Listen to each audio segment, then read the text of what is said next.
bonjour à tous. Je vais être assez bref en introduction de cette matinée, assez bref puisque il me revient de présenter vraiment en quelques mots le mouvement du 1er juillet, de vous dire ce que seront les étapes dans les semaines et mois qui viennent, et puis qu'on ait un premier échange sur le type de mouvement que nous voulons développer, créer et faire croître.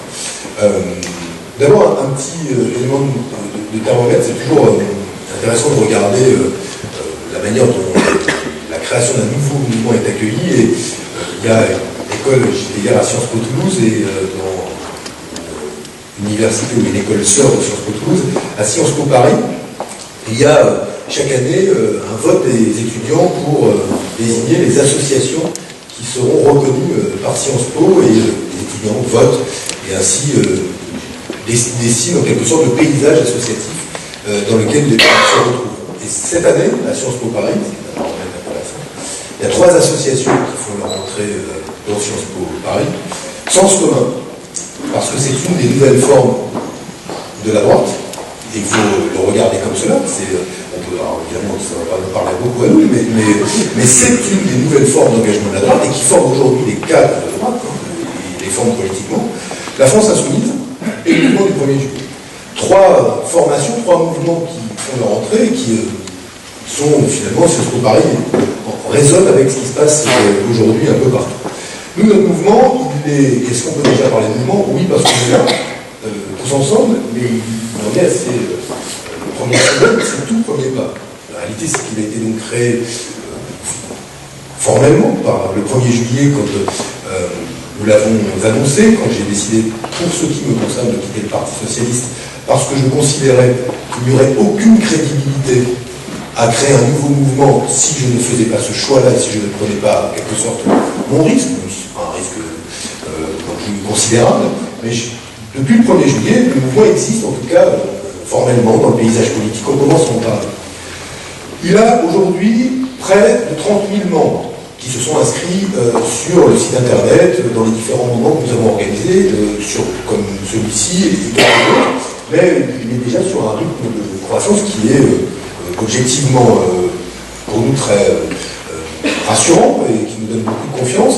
Et ça va même, pour être un peu honnête, un peu trop vite, vu les capacités qui sont les nôtres à pouvoir accueillir ce désir d'engagement beaucoup de citoyens qui ont envie de se mobiliser dans le mouvement, d'essayer de prolonger une partie des débats qu'on a eu pendant l'élection présidentielle, et qui ont envie à la fois parfois de se mobiliser sur un projet qui concerne un territoire, sur une thématique transversale, dans un comité local ou dans aucun comité, à travers un militantisme numérique. Notre vrai enjeu pour nous, en tout cas, d'offrir à toutes ces femmes, ces hommes qui, pour la plupart, je le dis, dans l'analyse qu'on fait de nos membres, ne viennent d'aucun parti politique. La grande majorité de nos membres ne sont ni membres ou ex-membres du Parti Socialiste ou de l'Europe Écologie Les Verts. Ils sont membres d'associations, de syndicats sans doute, mais n'ont pas eu d'engagement politique dans un parti avant de venir au mouvement. Ce qui est bien, et qui dit aussi que, voilà, nous participons aujourd'hui au renouvellement, à la réoxygénation du débat politique. Alors, on a déjà près de 30 000 membres. Comment est-ce qu'on va se structurer? Ça va être l'enjeu des mois qui viennent. Le 2 octobre, nous aurons un événement national, la fondation, cette fois-ci tout à fait officielle, le 2 décembre. Sinon, c'est déjà fait. Là, je vais vous raconter que des histoires. Donc, le 2 décembre, c'est la fondation du mouvement. Fondation qui va fixer notre démocratie interne, le fonctionnement que nous devons avoir, et les grands principes, en quelque sorte, la charte autour de laquelle nous nous trouvons tous. D'ici là, nous allons lancer une consultation à la fois des membres, mais aussi des citoyens, sous la forme d'un questionnaire assez élaboré. Nous avons eu travaillé pour qu'il soit pas grossier, comme on voit certains questionnaires avec oui, non, et en fait un questionnaire prétexte, et qui ne cherche pas justement à faire vivre le débat démocratique. Il sera donc assez élaboré, assez charpenté. Il pourra être rempli évidemment par internet, sur notre site, par mail, mais ce sera aussi un questionnaire papier, parce qu'on veut en faire un instrument à la fois de consultation des citoyens, mais aussi par ce questionnaire-là faire une vraie campagne autour du mouvement pour qu'on soit encore plus nombreux que nous le sommes aujourd'hui. Le but de ce questionnaire, il est vraiment d'ouvrir le débat en notre sein sur quel type de mouvement nous voulons organiser. Et avec un défi, c'est qu'il y ait cette horizontalité qui permette à toutes les initiatives de grandir, de fleurir, qui permette la participation de tous les membres, mais en même temps une horizontalité qui n'empêche pas le mouvement de prendre des positions.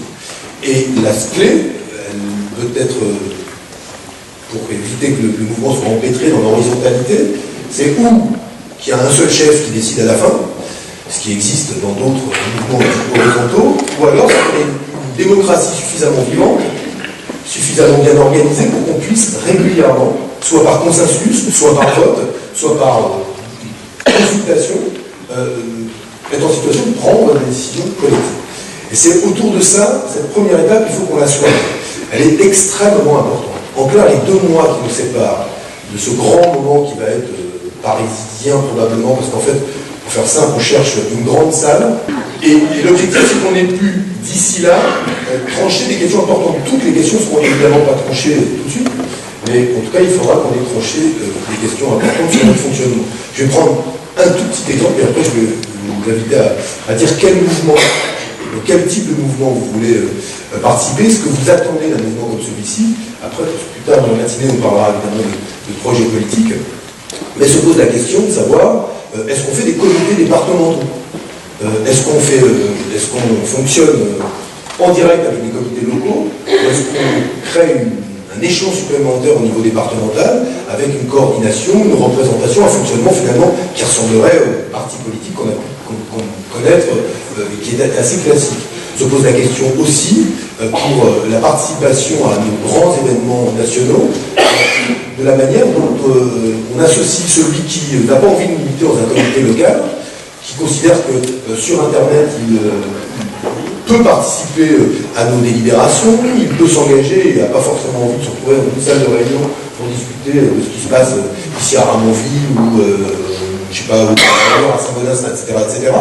Il faut qu'on trouve les formes d'organisation qui permettent à tous ces engagements, tous ces types d'engagements de pouvoir s'épanouir en notre sein. C'est d'ailleurs l'objectif, il n'est surtout pas d'enfermer, de figer et en clair, de recréer, nous, un enclos, là où beaucoup d'entre nous ont voulu quitter un autre enclos. Et il n'est pas question, en ce qui me concerne, on se retrouve dans une situation où finalement on reproduit ailleurs ce qu'on avait quitté auparavant pour un certain nombre d'entre nous. Donc, ce sera un mouvement ouvert qui permet la double appartenance, vous pouvez être d'ailleurs en notre parti et du mouvement du 1er juillet. Il n'est pas exclu qu'on change de nom le 2 décembre. Donc ça aussi, si vous avez des idées, elles seront les bienvenues. Oui, ça peut être qu'il y a quand même beaucoup d'humour, ce sera le mouvement du 2 décembre. Donc, et donc on va réfléchir à ces choses-là. En tout cas, voilà, moi je m'arrête là. Je reparlerai tout à l'heure, on parlera de la gauche, de la manière dont on peut rassembler la gauche. Quand même, bonne nouvelle. Je ne sais pas. Tout à l'heure, dans le débat sur la gauche, il y aura tout le monde. Si j'ai bien compris, hein, tout le monde. Du PS à la France Insoumise, en passant par les écolos, etc. etc. Apparemment, je ne sais pas qui est capable de faire ça. Ou, dans quel autre endroit, on retrouve toutes les familles de la gauche. Et que nous soyons aujourd'hui dans cette situation de pouvoir parler à tout le monde, c'est déjà en soi un capital extrêmement précieux. Donc, merci à l'organisation. Merci Donc, juste, Benoît, ayant essayé de lancer un comité local, dans la forme actuelle, on se trouve devant des difficultés.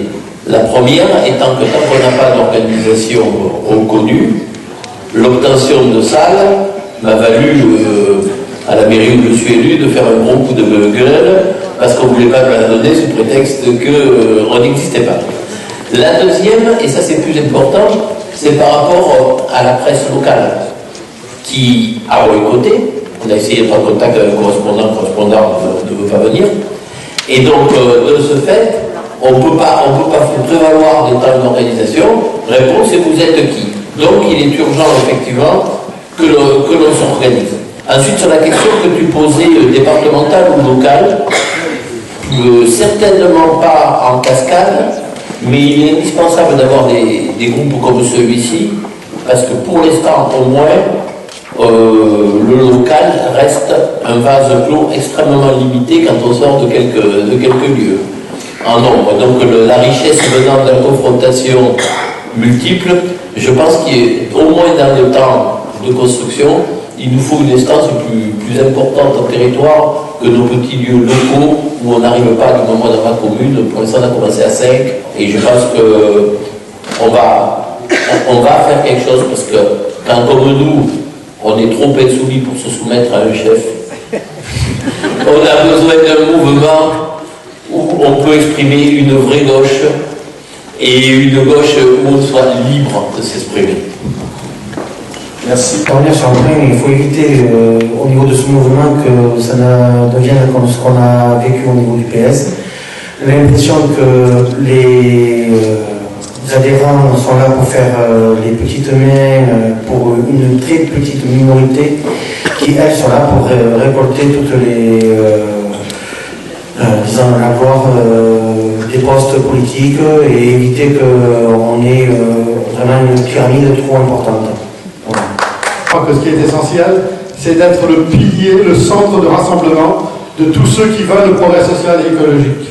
Ce que les gens attendent aujourd'hui, c'est que quelqu'un leur redonne l'espoir qu'ont eu nos parents dans le Conseil national de la résistance, c'est-à-dire un mouvement qui dit aux jeunes, qui dit aux parents, demain, même si votre vie est difficile aujourd'hui, grâce à l'action politique, elle sera meilleure demain, et vos enfants vivront mieux que vous.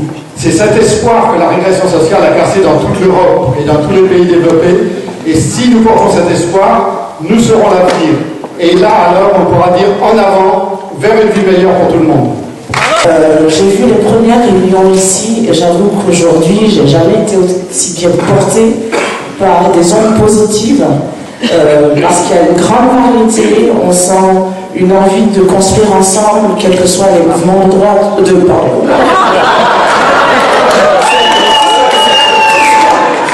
soit le mouvement de gauche auquel on appartient.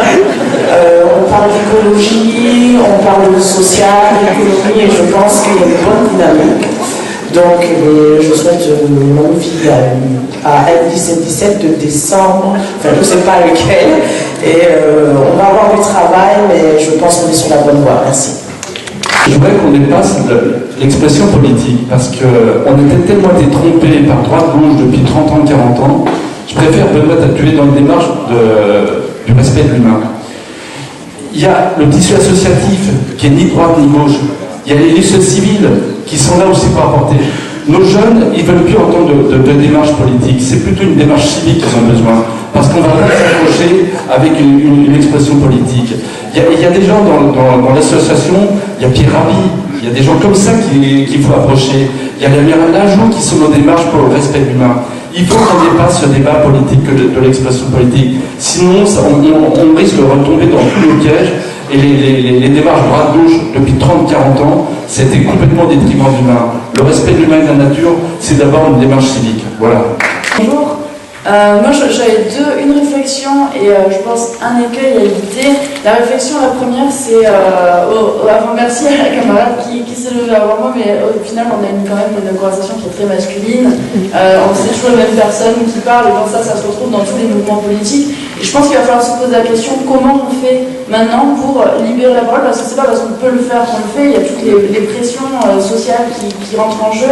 Et comment on fait pour libérer cette parole, comment on fait pour avoir un mouvement qui permet de générer le pouvoir d'agir. Et la deuxième, donc l'écueil à éviter, c'est quelle est la place, quelle est la place de la jeunesse en fait, dans ce mouvement politique. Est-ce qu'on doit reproduire ce qui a été fait dans les autres organisations avec un mouvement de jeunes ou pas? Moi je dis, mon avis, je pense pas. Parce que souvent, ça se retrouve à être la caution. On va aller piocher dans l'organisation de jeunes pour avoir notre petit quota de jeunes de moins de 35 ans, tout ça. Je pense que ça, c'est quelque chose à éviter. Je pense que les jeunes, ils ont pleinement leur place dans le débat, même plus que tout le monde, parce qu'on arrive avec notre expérience propre.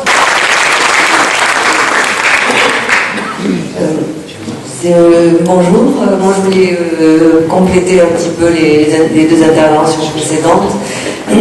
Je suis adhérente et bénévole à Médecins du Monde depuis 30 ans et depuis quelque temps, je suis proche du mouvement Alternativa. Je pense qu'il faudrait vraiment trouver un moyen d'arriver à articuler notre mouvement avec tout ce tissu associatif qui est vraiment très riche et voilà, qui est très prometteur. Et moi, je pense qu'il n'y a que comme ça qu'on peut aller vers un mouvement collectif et voilà.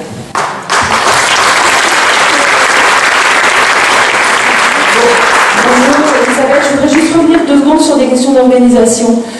C'est vrai que les comités départementaux, les comités locaux, on retrouve de vieilles organisations. Il n'empêche que s'il n'y avait pas eu un semblant de coordination départementale, on n'aurait pas forcément pu organiser cette journée. Et elle permet aussi aux gens qui ne sont pas forcément dans les comités locaux parce qu'il n'y en a pas chez eux, de se retrouver, d'avoir un espace de rencontre et de discussion et d'échange.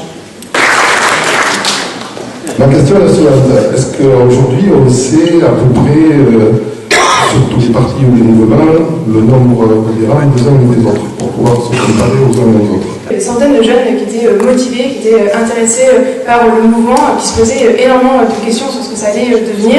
Et je pense que c'est vraiment important qu'on arrive à capter cette force dans le mouvement, parce que c'est des personnes qui sont dynamiques, qui n'ont pas forcément eu un engagement politique ou un engagement syndical auparavant, mais qui ont envie de faire bouger les choses et qui ont envie de s'engager aujourd'hui dans la politique de notre pays.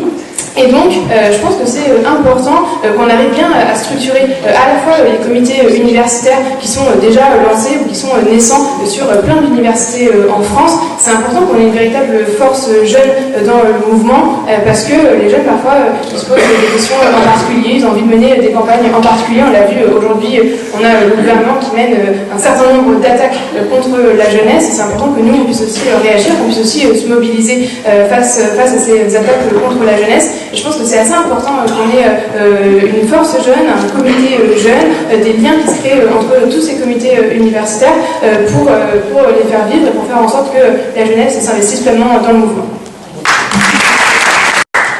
Bonjour à tous. Premier point concernant la présence des jeunes, je pense que si on fait ça un peu plus tard le samedi, il y aura plus de monde.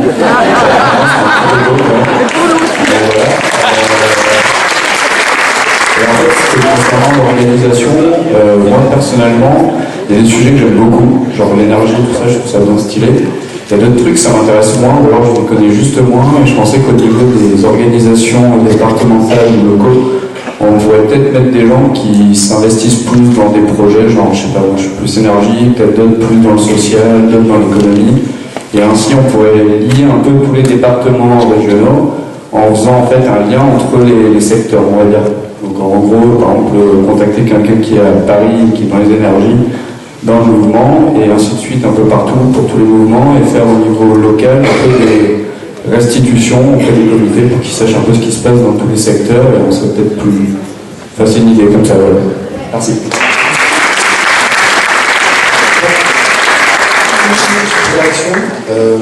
D'abord, sur la dernière remarque, on a aujourd'hui des comités qui sont thématiques, où il y a des membres qui ne participent qu'aux travaux, par exemple, sur les questions d'énergie. On travaille sur une plateforme Internet numérique qui va monter encore en gamme. On est pour l'instant à la 2e version du site, on prépare la 3e version. Mais pourquoi je dis ça? Parce qu'on veut que demain, cette plateforme soit capable de répondre à toutes les demandes politiques qui sont les nôtres. Organiser une consultation en ligne immédiate, permettre des débats participatifs, permettre le militantisme numérique en direct sans passer par un comité local. On va faire tout ça et on va en faire aussi une forme d'université permanente. Un des gros enjeux pour nous, je vais prendre cet exemple, c'est moi et beaucoup d'animateurs de ce mouvement, on rencontre des intellectuels, on rencontre des associations, je vais redire un mot sur Alternativa, etc. Et en général, on sera beaucoup plus intelligent de ces rendez-vous qu'avant d'avoir rencontré ces personnes. La question qu'on s'est posée, c'est pourquoi est-ce qu'on en fait pas profiter tout le monde? On en fait pas profiter à travers des petites vidéos l'ensemble de ceux qui iront sur notre site. Comment est-ce qu'on arrive à faire en sorte de faire de ce lieu, de cette plateforme, un lieu de formation, d'université permanente qui permet aux uns et aux autres d'aller piocher les ressources dont ils ont besoin pour mener les combats qu'ils jugent utiles. Et c'est pour ça qu'on aura, c'est ce que je souhaite moi, que se développe le mouvement, non seulement des comités transversaux thématiques, je suis à Toulouse, mais j'ai pas du tout envie, j'habiterai à Montville, mais j'ai pas du tout envie d'aller à mon comité local parce que j'ai pas le temps. Par contre, j'ai très envie de m'impliquer au sein de M17 sur les questions d'énergie, et je peux le faire. Je peux le faire parce qu'on m'offre, grâce aux nouvelles technologies, les moyens de pouvoir le faire, et on essaiera de développer ça. C'est extrêmement important, et on attache beaucoup de soins, je le disais hier à Christophe et à Pierre, on a parlé de cela, mais on a, sur notre site internet, on a fait un appel à candidature auprès de jeunes qui codent, développent, etc. On a eu près de 600 candidatures pour nous aider à monter ça. On a sélectionné 12 CV, profils, et donc ce sont 12 personnes qui, moi je ne connais pas du tout, moi je n'ai même pas en tête, je n'ai pas votre ordinateur, et qui nous préparent donc la nouvelle version du site qui sera mise en ligne normalement au moment de la consultation, donc le 23 octobre au moment ça devrait être bon, et qui va être, et on va continuer à travailler là-dessus. De la même manière, aujourd'hui, on a fait des appels à compétences pour la levée de fonds, ce qui permet de vous dire aujourd'hui que le mouvement, il a 60 000 € sur son compte. Alors, vous allez me dire, c'est peu par rapport aux partis politiques, mais en même temps, c'est pas avec de l'argent qu'on développe des idées. La preuve, il y a des partis riches qui c'est pas comme ça, mais ça ne change rien. La réalité aujourd'hui, c'est que c'est ce que nous faisons qui va nous permettre de grandir, et nous avons un fonctionnement qui fonctionne, qui relève pour l'instant de l'appel aux dons. Chaque fois qu'on fait de l'appel aux dons, les gens donnent, je le dis, c'est assez incroyable. Et puis demain, on aura un fonctionnement aussi qui va reposer sur des cotisations d'élus. J'espère qu'on pourra demain avoir un siège, en région parisienne, quelques salariés, pour l'instant un salarié, une salariée, mais ça va naturellement grandir. Mais c'est pas ça fondamentalement qui m'inquiète. Aujourd'hui, on n'a vraiment pas de besoin énorme, juste de pouvoir réserver des salles, produire un peu de matériel, donc on n'est pas obsédé par cela. Mais bon, je voulais déjà dire qu'on va avoir un mouvement qui doit être tourné vers la sollicitation de compétences. On a des spécialistes de la levée de fonds dans le secteur privé non lucratif qui nous rejoignent pour nous aider justement sur des projets. Un comité de projet, ça existe. Il y a des comités M17 qui sont montés sur un projet dans un territoire. Par exemple, j'en ai parlé hier, on travaille aujourd'hui, on a un peu parlé entre nous hier soir, mais on travaille à expérimenter un revenu universel sur une commune. C'est-à-dire à imaginer demain, avec des partenaires, qui sont forcément des partenaires institutionnels et bancaires, à mettre en place une expérimentation, adossée a priori à un labo en sciences sociales, et sur une commune, à voir de quelle manière, sur une période longue, le revenu universel crée du lien social, ou favorise ou pas l'oisiveté, parce que ce sont les grandes questions qui se posent, quel est l'impact sur le passage du temps plein au temps partiel, etc. On va voir, donc on va avoir des comités de projet. Les gens ne vont être au M17 qu'un moment, 6 mois, sur un projet, et puis ils vont retourner à leur argent ou à leur vie normale après. Donc il faut permettre tout cela. Le mouvement, il est jeune, déjà.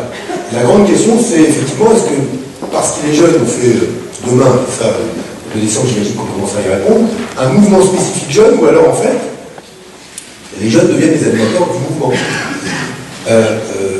Assez naturellement, vous allez voir, que vu la moyenne d'âge du mouvement, il y a plein d'endroits où, en fait, ce sont les nouvelles générations qui animeront le mouvement. Et moi, ça me va bien l'idée que, très vite, finalement, le M17 soit l'instrument par lequel s'opère le renouvellement politique, le renouvellement des générations, et avec le renouvellement des générations, la montée en puissance de questions qui sont des questions dont on voit bien qu'elles, aujourd'hui, sont de plus en plus fortes dans le débat politique. On va évoquer les questions de la consommation, on va évoquer tout à l'heure, on va évoquer la question du rapport au travail, on va évoquer la question donc du modèle de développement. Tous ces sujets-là, les questions éducatives, j'imagine pas aujourd'hui, mais plus tard, il faut qu'elles puissent monter assez naturellement. Donc on tranchera ça, on va voir comment on va s'organiser. Puis par ailleurs, le 2 décembre, on n'est pas un point final à nos réflexions, c'est une première étape. Hein. On aura quoi, 5 mois, donc on est quand même, on sera encore très jeune, mais en tout cas, il faudra qu'on s'assure que le mouvement n'enferme personne. Et moi, je souhaite vraiment être très ouvert là-dessus. Dernière chose sur les remarques que vous avez faites, le rapport à tous ces grands mouvements citoyens type Alternativa. Nous, on ne va pas faire ce qu'ils font mieux que nous. Non mais il est 10 fois mieux que nous. D'abord, on n'aura pas la compétence et ce serait très prétentieux. Ce qui m'apparaît aujourd'hui fortement, dans ce que j'observe, c'est que beaucoup de gens aujourd'hui s'investissent, s'impliquent politiquement, parfois en rejetant les partis politiques, mais le font politiquement. Quand on est sur une association, sur l'accueil de réfugiés, sur la citoyenneté, l'écologie, on s'implique politiquement. Chacun finalement, comme sur une sorte de toile impressionniste, met sa petite touche, mais il n'y a nulle part où on se prend tous du recul pour regarder le tableau qu'on dessine. Où est le projet, est-ce qu'il y a une famille politique pour rassembler tout ça, rassembler tous ces engagements? C'est à ça qu'on doit travailler, non pas pour dire à tout le monde, venez chez nous, mais essayer de faire en sorte de rapprocher les uns et les autres, c'est-à-dire ceux qui, dans le mouvement social, citoyen, associatif, s'engagent, ceux qui ont un engagement plus politique, plus institutionnel, à travers les mandats d'élus qu'ils occupent, et arrêter de séparer les uns les autres, se regarder en chien de faïence, et penser que le seul engagement pur est celui qui tient à distance les mandats d'élus, ou alors le seul engagement véritable est celui qui consiste à exercer le pouvoir institutionnel et à tenir à distance le mouvement social, ce qui arrive assez souvent depuis quelques années, notamment en raison des fractures qui existent. Donc on va essayer de travailler à tout cela. En tout cas, moi je vous le dis, le 2 décembre, il faudra commencer à avoir un projet politique, mais aussi une stratégie. Pas de mouvement qui est... Si on fait un mouvement politique avec juste un projet politique et pas de stratégie, ou alors un mouvement avec une stratégie et pas de projet, donc on aura les deux. Et là, ce que nous devrons débattre d'ici là, c'est ça. Quel projet voulons-nous porter et quelle stratégie? Quelle stratégie vis-à-vis du mouvement social, vis-à-vis des Français? Quelle stratégie en matière de conquête de pouvoir? C'est aussi ça qu'il faudra parler. Ce sont des questions importantes que moi je vous invite à saisir. C'est-à-dire la question que ce soit réservé au discours d'un tel ou d'un tel le 2 décembre pour dire ce qu'est la ligne. Et après les débats, il faut vraiment ces questions-là, vous en saisissiez. Est-ce qu'on veut, aujourd'hui, il faut rassembler la gauche? Et qu'est-ce que c'est la gauche pour nous? Est-ce que, par exemple, question importante, c'est un débat qu'on a avec Jean-Luc, est-ce qu'on privilégie aujourd'hui une approche gauche-droite ou une approche, comme lui, haut-bas, peuple, oligarchie? Une grosse question parce que ça a des conséquences en termes d'organisation de la démocratie, etc. Sur l'Europe, est-ce qu'on pense aujourd'hui qu'on peut encore faire de la politique en Europe et donc on choisit une stratégie d'alliance? Ou est-ce qu'on pense que, de facto, aujourd'hui, le projet européen est tellement finalement pollué par le néolibéralisme qu'il n'y a d'autre issue que de recommencer quelque chose d'autre, donc de sortir pour peut-être de refaire autre chose, mais ce sont des débats. Et moi, dans le mouvement, il n'y aura pas de tabou. Ceux qui diront, par exemple, à l'euro, ça n'a pas de sens, etc., on ne va pas leur dire, écoute, attends, ici on est tous européens, on ne parle pas de ça. Oui, c'est une question centrale de savoir quel rôle joue la monnaie. Vous savez, je termine par ça. Moi, je suis assez proche, on est assez proche, on se connaît avec Varoufakis. Il est possible qu'on fasse des choses ensemble dans les mois qui viennent, parce que je pense qu'il faut bâtir des alliances. Mais on a des débats avec lui et on n'est pas d'accord sur tout. Mais ce qui nous motive aujourd'hui, c'est de construire des agendas communs. Parce qu'il n'y aurait rien de pire par ailleurs, pour ce qu'on fasse ici, ne tire pas les leçons de nos échecs passés. Nos échecs, c'est quoi? C'est que les formations politiques auxquelles on a appartenu n'étaient pas représentatives de la société. Et ici, on a encore des efforts à faire. Hein. Il y a des pans entiers de nos territoires qui ne se sentiraient, ou qui ne sont pas là. Pourquoi? Parce qu'aujourd'hui, ils ne considèrent pas que l'engagement politique sous cette forme-là est celui qui leur permettra de pouvoir prendre une place, s'épanouir, s'émanciper, etc., etc. Donc, comment on résout ça? Deuxième question, comment on fait en sorte que quand on parle d'Europe et qu'on fait des meilleurs discours sur l'Europe, on démontre qu'on n'est pas tout seul en Europe à dire ça. C'est quand même un peu mieux que si on a 2-3 personnes qui disent la même chose que nous. Donc comment on construit des alliances au niveau européen et un agenda politique commun? En clair, je suis polonais, je suis portugais, je suis français, chacun a son agenda politique national, mais nous avons le même agenda politique européen. La même stratégie, on dit la même chose quand on est dans le débat européen. Qui n'existe pas aujourd'hui. Mais qui est, alors là, vraiment à portée de main.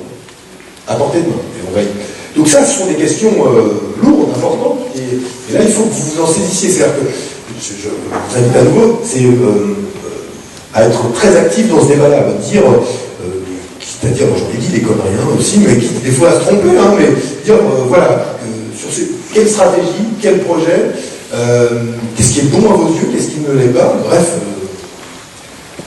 que ça mouline, quoi, voilà.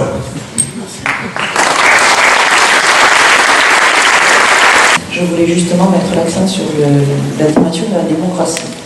Un des grands enjeux, quel que soit le mouvement ou le parti aujourd'hui, c'est bien de représenter l'ensemble de la population, et on voit bien qu'il y a trop d'abstention, beaucoup de gens qui s'égarent dans des extrêmes, etc.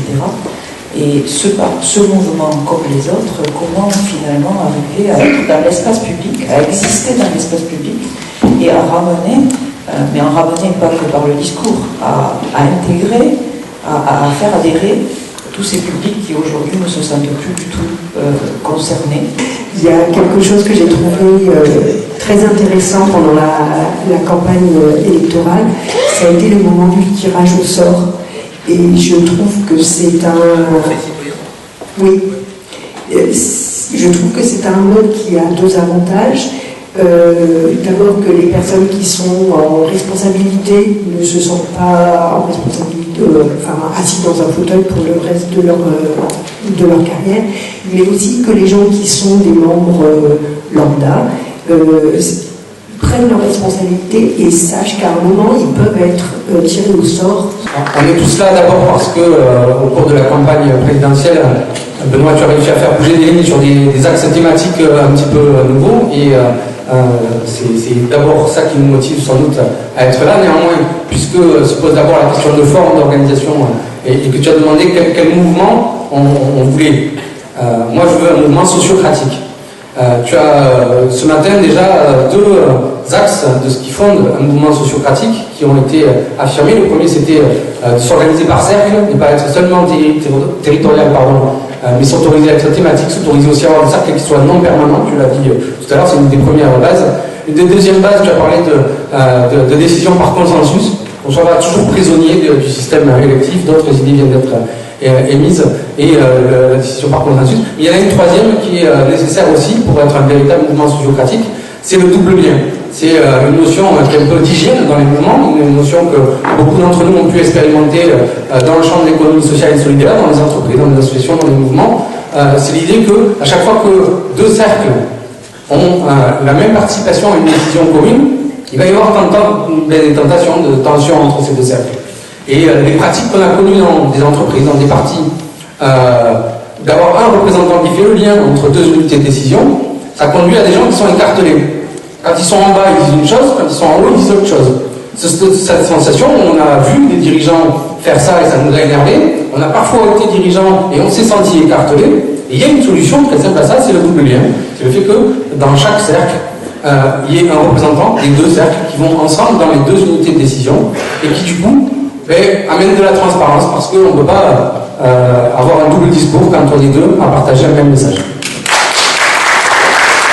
Bonjour, je souscris pleinement à ce que vous avez dit sur la notion d'ouverture qui est très importante au-delà des partis.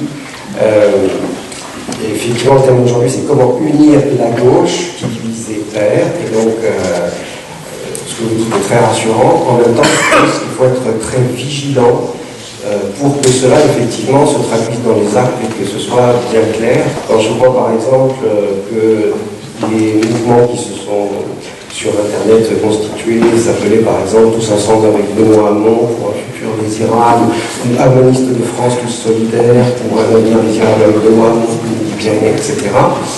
Tout cela, et il y a surtout le peuple de gauche qui a envie qu'on se réunisse tous ensemble. Alors on dit un peu plus ceci, cela, mais je crois vraiment que beaucoup de gens ont envie de créer quelque chose d'entre eux. Gérard, bonjour. J'ai été à démarrage au PS, ma première carte était de 1985. ma dernière en 2014, j'ai regretté, mais j'ai vu que toi aussi, que tu n'aies pas quitté le PS avant les élections présidentielles. Moi, je l'avais quitté quelques années auparavant. Le truc de la tête, ce que je me dis, c'est qu'effectivement, créer un mouvement, oui, c'est l'air du temps de ce qu'il faut faire, que les outils numériques vont pouvoir permettre de traiter des questions thématiques, mais ce qu'il te faut surtout créer, c'est un parti. Parce qu'un jour ou l'autre, tu vas te confronter à un truc qui est terrible, ça s'appelle les élections.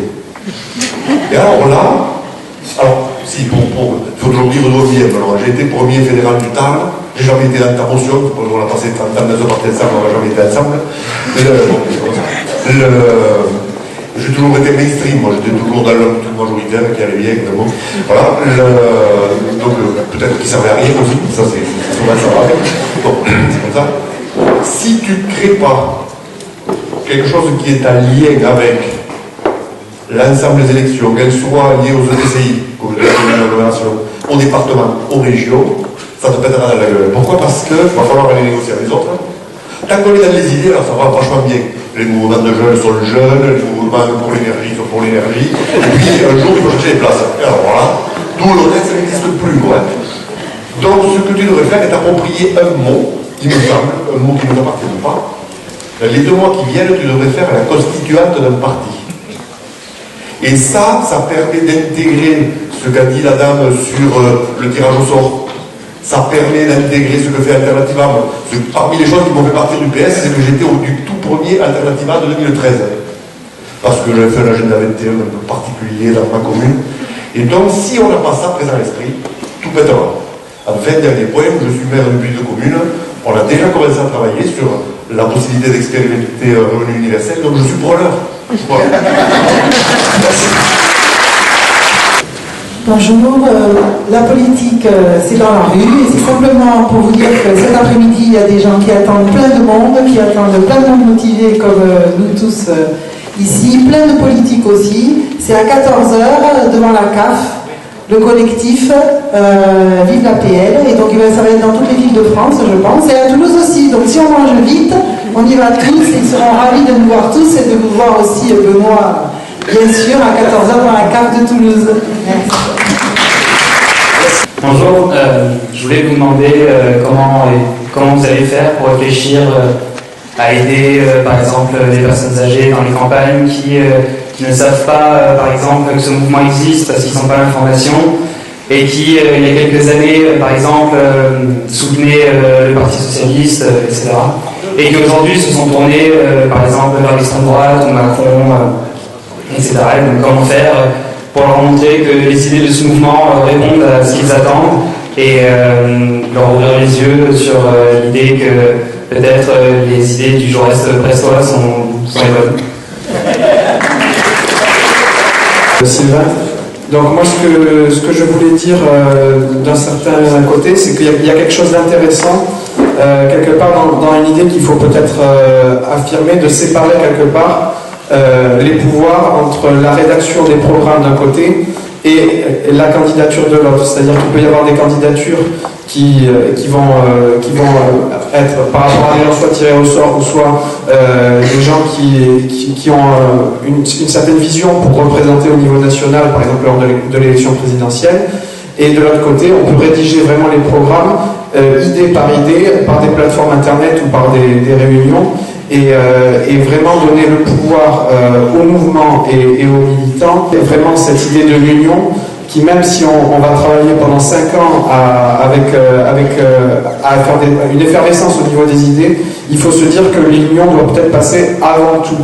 Enfin, tout dernier élément, voilà, sur le revenu de base, moi j'ai été vraiment conquis par cette idée, et je pense qu'il y a vraiment un enjeu de faire passer l'idéologie qui a été inculquée par la droite pendant des années d'une certaine idée de l'assistanat à effectivement cette idée de la dignité humaine qui passe avant tout et qui de toute façon effectivement vu l'automatisation qui avance à grands pas va être à un moment donné un choix entre le revenu de base ou à un moment donné ne plus avoir du tout le droit de vivre et d'exister quand on n'a pas la chance d'être parmi l'élite de la nation. Merci. 5 minutes du temps, les Garonne. J'ai deux points en fait, très rapides. La première, c'est sur la partie innovation de ce mouvement ou de ce futur parti.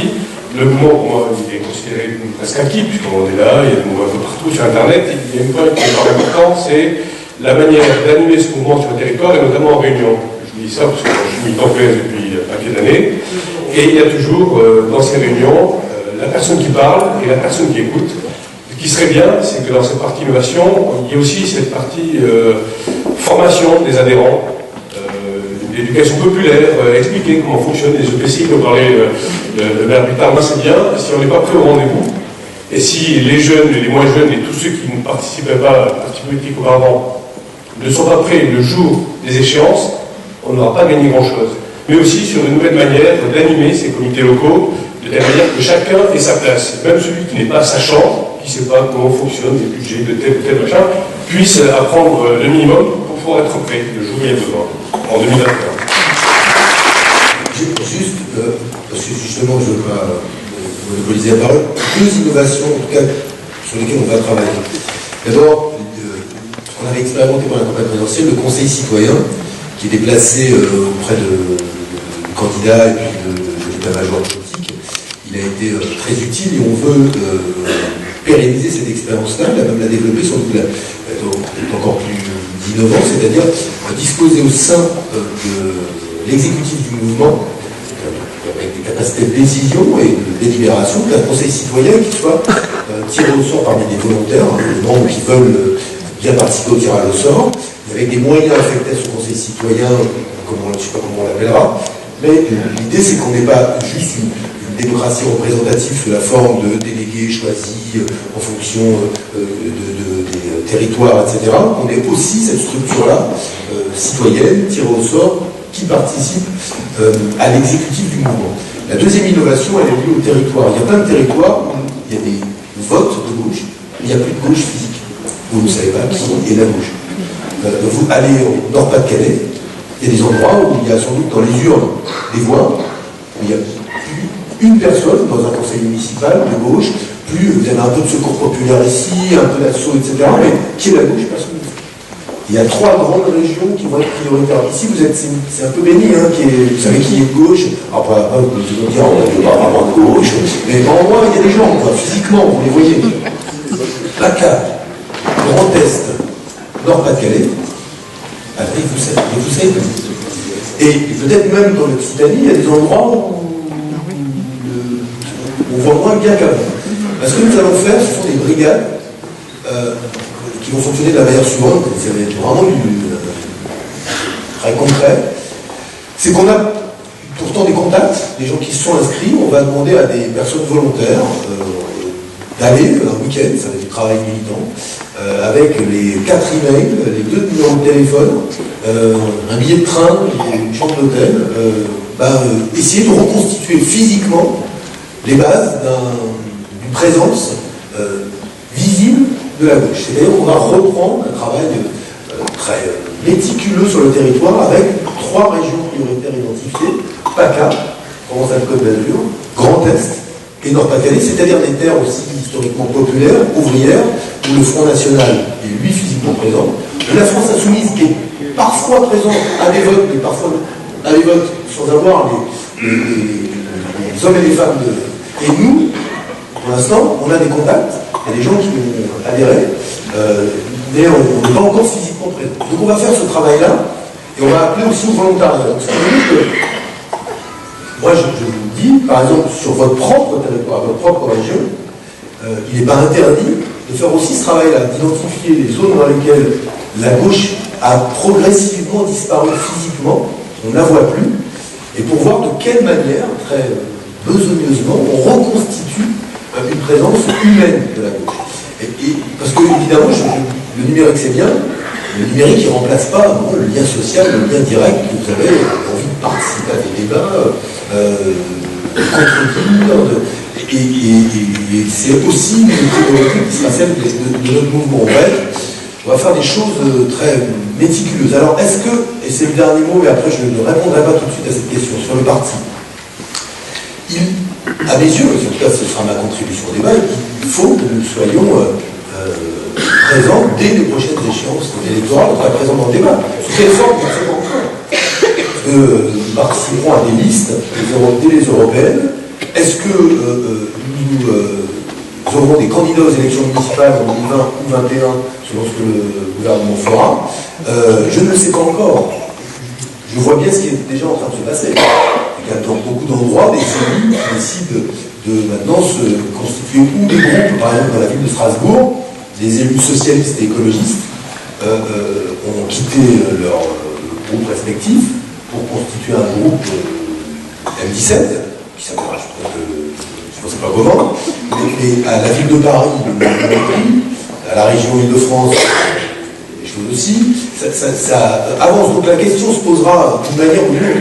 Et elle est dans la tête, comme tout le monde. Et attention à une chose, c'est que la République en marche, c'est un mouvement, mais c'est un parti.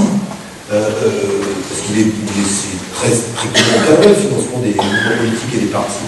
La France Insoumise, c'est un mouvement, mais c'est aussi un parti. Donc sinon, on ne va pas d'ailleurs fonctionner normalement. Donc il n'y a pas de contradiction entre les deux. C'est que le mot parti aujourd'hui, dans la tête de beaucoup de gens, il est un peu excluant.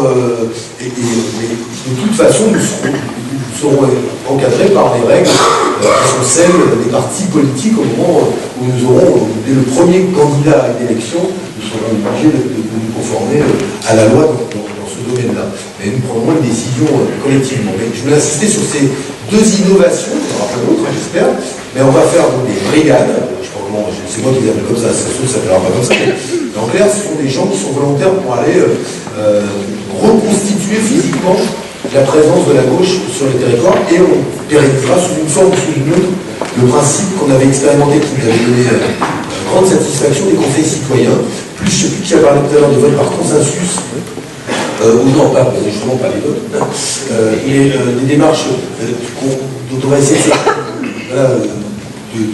de retirer ce qui a pu fonctionner ailleurs et qu'on pourrait importer dans le fonctionnement de notre mouvement. Mais moi je crois qu'il y a des sujets sur lesquels on n'a pas besoin de se diviser par des votes, et que la démarche du consensus est la bonne démarche. La démocratie, c'est pas simplement voter, c'est la délibération collective, elle va faire appel à toute une série de méthodes qu'il faudra expérimenter en ce moment et développer, et on peut être de ce point de vue-là très innovant. Donc voilà, je crois que maintenant il y a des ateliers, donc voilà. Merci. Bonjour à toutes et à tous. Alors, beaucoup de choses ont été dites lors de cet échange. J'ai entendu le mot démocratie plusieurs fois. On a parlé du revenu universel, d'écologie également. Et on va maintenant vous inviter à toutes et à tous à participer à des ateliers. Il y en a 3. Un atelier sur l'écologie, dont le sujet est consommer un acte citoyen. Un sujet donc sur le travail à travers le revenu universel d'existence. Et enfin, un atelier sur la démocratie qui abordera donc les nouvelles formes de démocratie. Ces ateliers auront une durée de 1 heure.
À ce qu'on a pu vivre ces derniers temps, et en particulier je dirais, la réussite du président de la République sur une ambiguïté de ni droite ni gauche.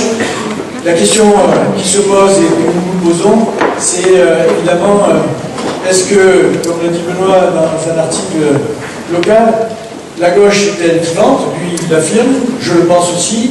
Évidemment, on va vous demander à tous, et en particulier aux représentants. Donc je tiens à remercier Benoît Hamon d'être parmi nous, puisque C'est une rencontre que l'on avait prévue pour travailler dans le cadre de tous ceux qui cœur, dans les comités locaux, dans ceux qui ont fait une démarche vis-à-vis du mouvement M17-17, de se rencontrer. Et évidemment, il a accepté de venir, ce qui donne une dimension certainement importante vu le succès de la participation depuis ce matin. Même hier, auprès des étudiants, l'amphi était plein. Donc, merci surtout aux représentants des partis politiques qui ont accepté de venir. Je sais que ce n'est pas toujours simple de réunir tout le monde.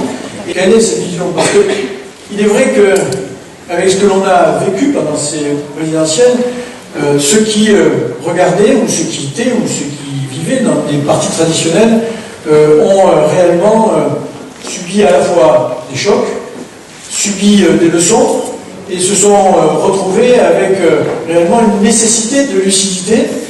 Qu'est-ce qui, dans ce que l'on a pu faire depuis des années, voire des décennies, qui, sur la base de valeurs, est encore essentiel et encore nécessaire, et en particulier, je pense que être de gauche et les valeurs de gauche sont essentielles, c'est-à-dire la réduction des inégalités, la volonté de faire qu'aujourd'hui il y ait plus de justice sociale, mais aussi de penser qu'on est dans une période, des périodes de crise extrêmement fortes, qu'elles soient écologiques, donc de mettre l'écologie au cœur de nos propositions et de savoir comment elles s'inscrivent dans une société de demain qui, et là il y a débat entre nous, est-ce que cette société de demain elle est complètement basée sur du productivisme, sur la capacité de créer de la croissance qui, et j'en faisais partie, pensait qu'à un moment, par les pouvoirs politiques, on pouvait redistribuer les richesses et donc réduire les inégalités, ou voir un nouveau modèle de société qui s'appuie sur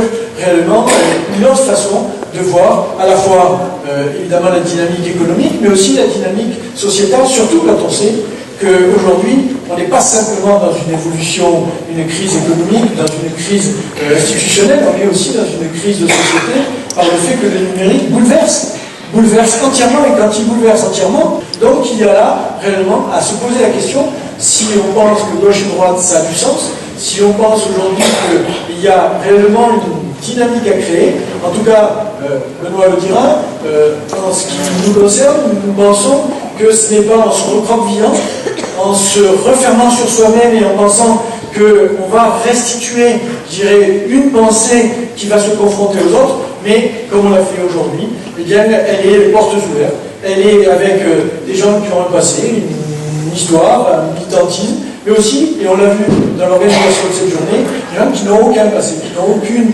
je dirais, histoire militante personnelle, et qui sont prêts à être acteurs avec, évidemment, les partis. Et je tiens vraiment à vous remercier de tout le cœur, parce que je pense que ce débat, pour moi, il est un début, même si dans plein d'endroits il commence et il s'avance. En tout cas, pour moi, il est essentiel dans la suite.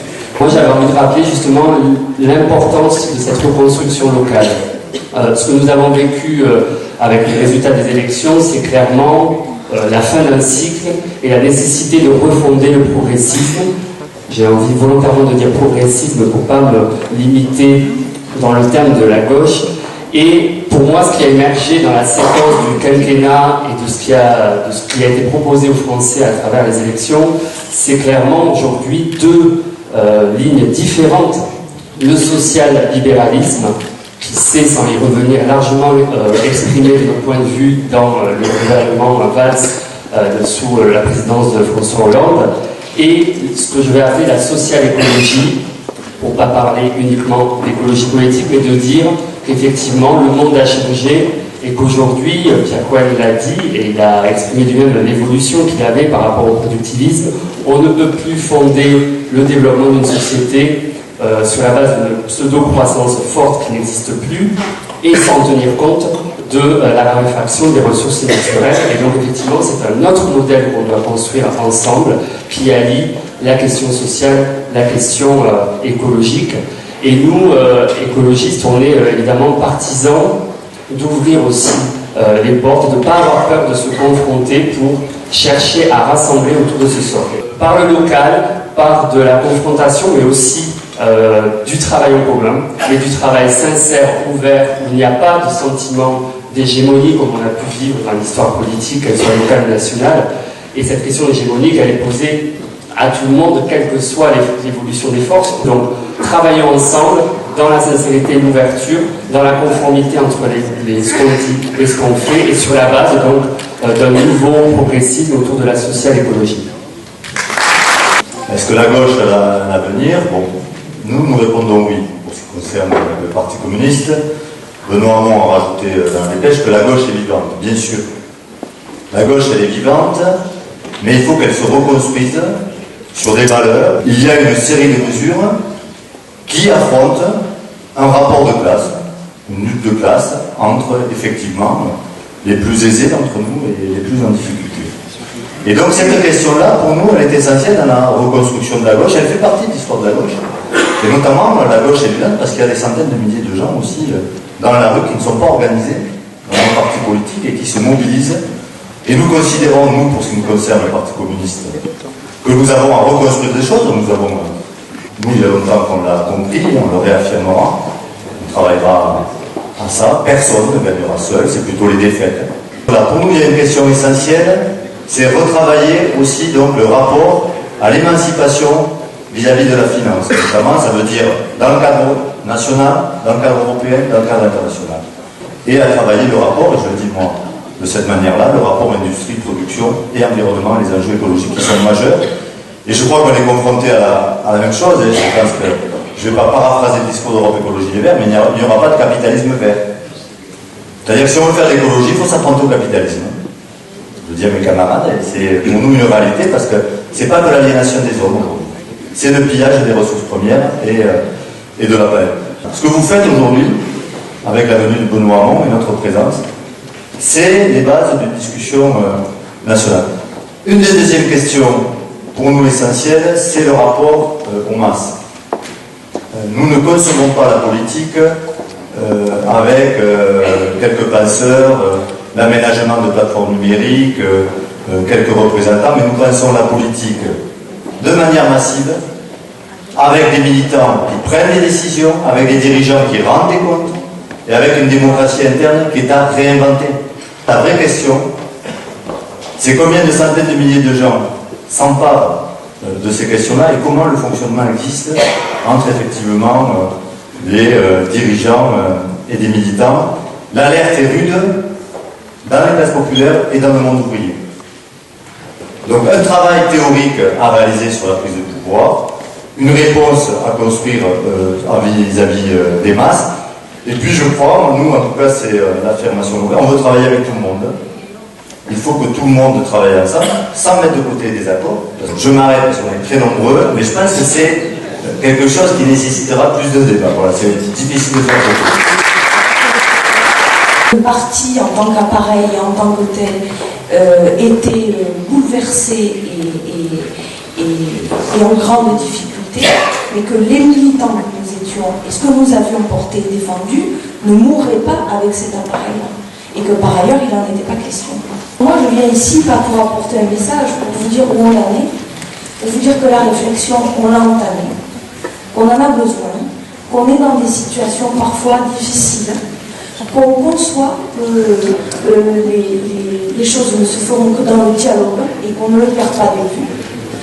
Et que la question aussi de chacun d'entre nous, dans son militantisme, sera de savoir aussi avoir la lucidité pour se dire qu'est-ce que je remets en cause dans le fonctionnement d'un parti pour en garder l'essence et pas me noyer sur des histoires de pouvoir, sur des histoires de qui va où et de paroles qui ont flingué la totalité des partis de gauche et qui font qu'aujourd'hui, mais c'est certainement une richesse, on est tous là les uns à côté des autres à finalement quand même peu ou prou batailler pour les mêmes objectifs et pas arriver à le faire souder derrière cette éthique qui nous guide, qui nous porte et à laquelle on tient, voilà, et qui fait que nous sommes des gens de gauche.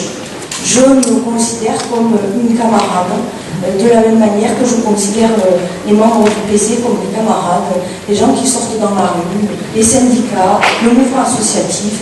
Voilà, pour moi, c'est une unité. Et ça, c'est difficile à faire fonctionner, mais je crois qu'il ne faut absolument pas le perdre de vue. Donc oui, on est en train de refonder, de réfléchir, et oui, ça nous fait plaisir d'avoir été invités et de participer tant bien que mal avec la casserole qu'on a appelée aux fesses quand même, c'est qu'il faut les assumer, parce que vous êtes en train de porter à la réflexion et à partager que l'intelligence commune sortira certainement du fait qu'on soit capable de se regarder et de travailler dans la main. Cette parole politique s'est véritablement effondrée, malgré le fait que nos concitoyens sont avides de vouloir discuter, échanger et peut-être aussi participer au débat politique. Mais il y a une grande différence entre l'intérêt que les gens peuvent porter évidemment à la vie publique et ce qu'ils en constatent lorsque les politiques exercent le pouvoir. Et je pense que il faudra bien évidemment réfléchir ensemble pour savoir comment on peut reconstruire à gauche, c'est-à-dire comment on peut construire du commun ensemble. Et il faut qu'on détermine ensemble ce que c'est que la gauche. Savoir si on est en capacité de pouvoir définir au moins, sur un certain nombre de points, quelle est l'action politique de la gauche. Il me semble que la réduction des inégalités, évidemment, est un des objectifs sur lesquels on souhaiterait avancer. Garder le parti pour le parti, ce n'est pas un élément sur lequel on est particulièrement attaché. Au contraire, je pense qu'on a tous, même si nous sommes aujourd'hui, la gauche est éclatée, le nombre de représentants ici sont assez importants, mais pour moi, c'est pas forcément une faiblesse au moment où on se parle maintenant. Ça peut être au contraire un atout pour redéfinir véritablement ce que l'on souhaite bâtir en commun et peut-être aussi se rassembler, même s'il restera évidemment, parce que l'histoire de la gauche française a toujours été celle-là, même si elle peut être diverse. Je pense qu'il y a matière en tout cas de donner un petit peu plus d'espoir à nos concitoyens et d'arriver au pouvoir et d'appliquer réellement ce pourquoi on a été élu et ne pas l'abandonner au passage. C'est comme ça qu'on redonnera la confiance à nos concitoyens en la politique, en la parole politique, et se dire qu'à chaque fois qu'on arrive au pouvoir, eh bien il faut, coûte que coûte, faire ce que nous pensons faire, résister en fait, force de l'argent, disait Mitterrand à une certaine époque, en tout cas, assumer notre politique et ne pas avoir la crainte d'être battu au bout de 4 ou 5 ans, au contraire, parce que ce qui fait aussi notre force, c'est faire de la politique pour l'ensemble de nos concitoyens et pas simplement se servir de la politique pour l'intérêt des uns et des autres. Merci. Le rassemblement, quand on le pose comme ça ne peut pas être une discussion abstraite.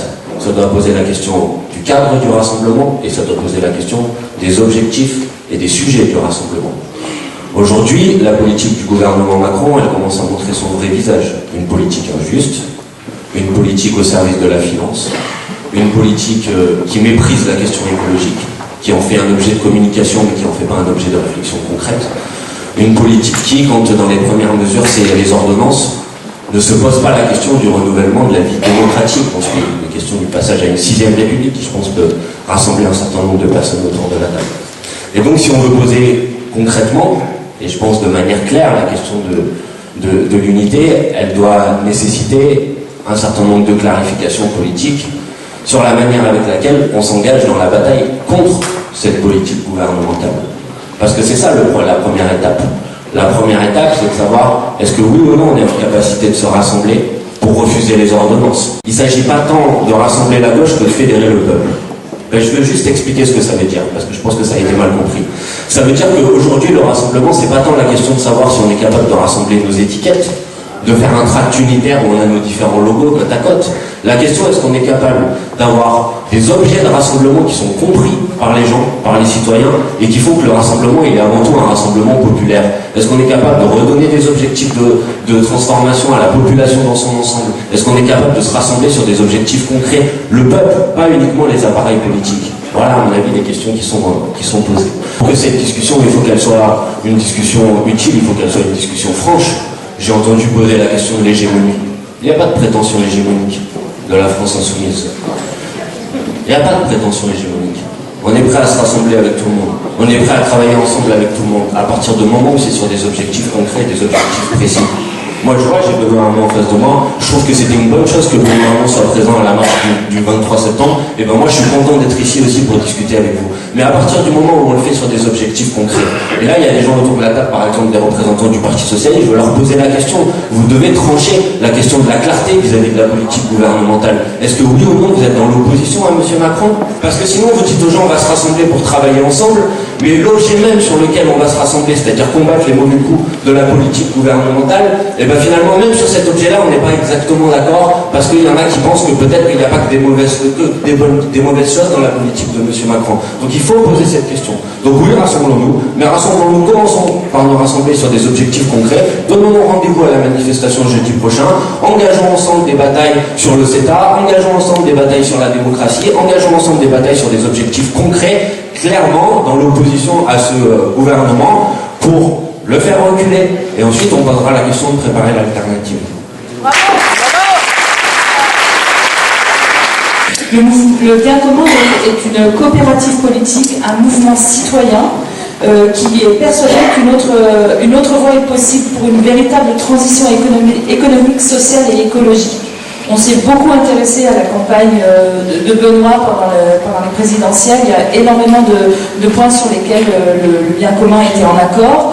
On est un petit mouvement, certains d'entre nous ont un passé, voire un présent militant, mais la majorité d'entre nous sont plutôt issus du monde associatif, et on est à ce titre confronté directement à ce qui se passe actuellement avec le gouvernement Macron, notamment au niveau des emplois aidés. Donc voilà, nous on milite aussi pour qu'il y ait un véritable droit au logement, un droit à l'éducation, un accès à la culture pour tous, et voilà, j'ai promis de faire court, donc... Merci. Est-ce qu'il y a 2 ou 3 interventions dans la salle? Pas plus, honnêtement. Je peux pas plus. Je crois que j'ai voté pour tous les partis qui sont autour depuis 20 ans. Et je m'excuse auprès de Benoît Hamon parce que je n'ai pas voté pour lui au premier tour. Je suis désolé. J'ai voulu voter pour quelqu'un qui peut-être pouvait arriver au pouvoir, qui n'est pas arrivé. Mais voilà, donc je suis un homme perdu, j'entends beaucoup de discours de politiciens, et moi j'aurais aimé peut-être avoir autre chose ce matin avec vous, c'est que vous auriez fait un atelier pendant 1 heure, et vous nous auriez proposé peut-être des objectifs communs, des objectifs concrets sur ce que vous pouvez peut-être nous proposer pour nous rassembler, pour ne plus être perdus. Juste, j'ai pris note de... Tout est très intéressant. Je trouve juste que c'est... c'est très intellectuel, c'est des idées qui demandent du temps, de se dire comment on se rassemble, l'unité de la gauche, on sait bien qu'il faut se unir. Bon, quelque part, c'est des évidences, et je pense qu'aujourd'hui, l'unité, c'est juste, hélas, encore une fois, être contre ce qui se passe là. Et finalement, j'entends ce monsieur qui dit je suis perdu. Finalement, à un moment donné, être contre et être très clair sur ce qui se passe là, c'est déjà se rassembler. Et il sera temps ensuite d'aller en finesse, d'écrire plus les différents mouvements que je ne maîtrise pas. Hein. Je ne connaissais pas le MRC, par exemple. Il y a plein de choses qui se passent, en fait, mais même au niveau citoyen. Et qu'à un moment donné, le combat, c'est y aller, quoi. Mais qu'est-ce que l'on peut faire ensemble? Et je crois que la première chose, bien sûr, c'est de se mobiliser contre la régression sociale sans précédent de Macron, et tous ensemble sans regarder nos chapelles. Mais le plus important, je crois, nous avons perdu le combat des idées. Pendant 5 ans, on a entendu la gauche dire comme la droite, c'est les droits sociaux qui sont la cause de la crise. Or, c'est la régression sociale qui est la cause de la crise. Alors, ce que nous pouvons faire ensemble, dans nos communes, dans nos villages, dans nos départements, c'est nous réunir pour expliquer aux gens que l'avenir, que l'emploi, c'est le progrès social, et c'est ça qui peut nous réunir et nous fédérer à côté de nos chapelles. La deuxième chose, c'est quelle écologie, pour quel progrès social, montrer que le respect de la planète peut s'associer avec une vie meilleure pour tous. Et si ensemble, nous arrivons à convaincre que les politiques peuvent reprendre le contrôle sur la finance, alors là, il y aura un avenir pour les partis politiques, il y aura un avenir pour les gens du progrès social. Ce qui m'étonne beaucoup dans la plupart des tendances à l'heure actuelle, il y a un fossé peut-être entre les interprétations et les causes réelles de la situation, c'est-à-dire que très peu de nos mouvements se positionnent clairement par rapport à l'influence et à la dépendance des problèmes européens. Donc, quels sont les mouvements qui se détachent complètement de l'implication européenne, qui acceptent l'OTAN, qui acceptent le disque de la dette dont on sait parfaitement qu'elle a été utilisée à toutes les fins, et ce n'est absolument pas être extrémiste que d'aborder ce problème. Donc j'aimerais qu'au niveau du CETA, ce qu'a très bien souligné Emmanuel, que par rapport à des débordements comme le CETA qui va nous tomber dessus, qu'on ait très peu de temps pour réagir et que c'est à ce niveau-là, européen et CETA, que ça me semble le plus important. Merci. Bien, je vous propose que ce soit la dernière intervention. On revient, puisqu'il y a quelques personnes qu'on a un peu court-circuitées, et après on va s'acheminer vers l'heure où on donnera la parole à Benoît. Ouais, ce que je voudrais dire, c'est la question de la gauche. Ça fait 40 ans qu'on l'a dit. La gauche, la gauche, la gauche. Et ça fait 40 ans qu'au fur et à mesure, on nous trompe. Et la colère est immense des citoyens. Depuis 40 ans, l'ascension sociale se brise au fur et à mesure. Et l'intervention tout à l'heure sur la résistance, elle est fondamentale. Aidez-nous, il faut qu'on redevienne des vrais résistants. La résistance doit s'installer. Cette réunion-là, si on n'a pas de résistance, elle ne servira à rien. C'est pas la peine de philosopher. Aujourd'hui, les citoyens sont en profonde colère. Et si vous n'apportez pas les réponses, c'est la dictature. Donc, aidez-nous à être résistants. Merci. Je pense quand même qu'il faut essayer de se rappeler qu'il y a eu une construction de la gauche.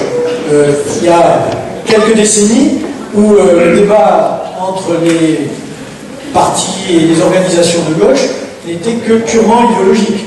Et il n'y avait aucune capacité de concession pour pouvoir dépasser et aller vers ce qui a été à un moment, alors après chacun peut réécrire l'histoire, mais qui a été quand même une construction qui a amené des moments forts. Alors, il y a eu des rendez-vous. Le problème aujourd'hui, c'est de se dire quels sont ces rendez-vous qui ont été positifs et pourquoi, et en quoi après il y a eu des dérives, voire même des trahisons. Ça, c'est un vrai débat, mais il ne faut pas non plus penser que la gauche, c'est quelque chose de complètement artificiel. Pour des générations d'il y a quelques années, de quelques décennies, la gauche, c'était pratiquement insurmontable. C'était vraiment un clivage qui faisait qu'on ne pouvait même pas se parler.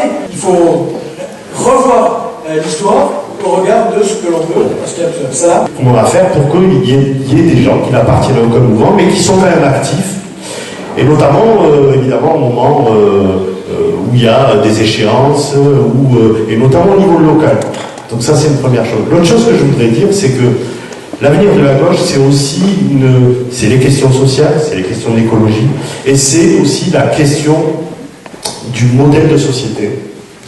Et c'est aussi la question du rapport qu'on a les uns aux autres, le rapport au vivre ensemble. Et s'il y a aujourd'hui la droite et l'extrême droite atteint un tel niveau, c'est aussi parce qu'elle s'exprime sur des dimensions culturelles, ethniques. Donc je pense que c'est des sujets qu'il ne faut pas qu'on évite. Il faut qu'on soit clair là-dessus, parce que c'est aussi ça qui éloigne un certain nombre de nos concitoyens du débat politique, parce qu'ils ne s'y reconnaissent pas, ou parce que sur les questions qui sont les questions du racisme, les questions du sort qui sont faits aux habitants des quartiers populaires, dans la loi qui vient d'être votée, le contrôle aux faciès, il a été officialisé, puisque aux alentours des frontières, ou des gares, des aéroports, on va pouvoir contrôler des gens uniquement parce qu'ils ont l'air étrangers. Regardez ces jours-ci le nombre de couvertures d'hebdomadaires sur la question de l'islam, des islamo-gauchistes, de la sphère, que je crois qu'il est en bonne place sur une des couvertures. Donc, c'est des sujets qu'il faut qu'on discute, et c'est aussi des sujets qui sont très importants, très importants pour un certain nombre de nos concitoyens. Cet écart-là et ce fossé, il y a un sociologue qui s'appelle Masquet qui avait appelé la gauche et les cités le rendez-vous manqué. Donc voilà, est-ce que ce fossé, il va être... est-ce qu'on a l'ambition de le combler ou pas, ou est-ce qu'on dit c'est foutu, de toute façon, ils ne votent pas, donc on va aller voir ailleurs. Merci.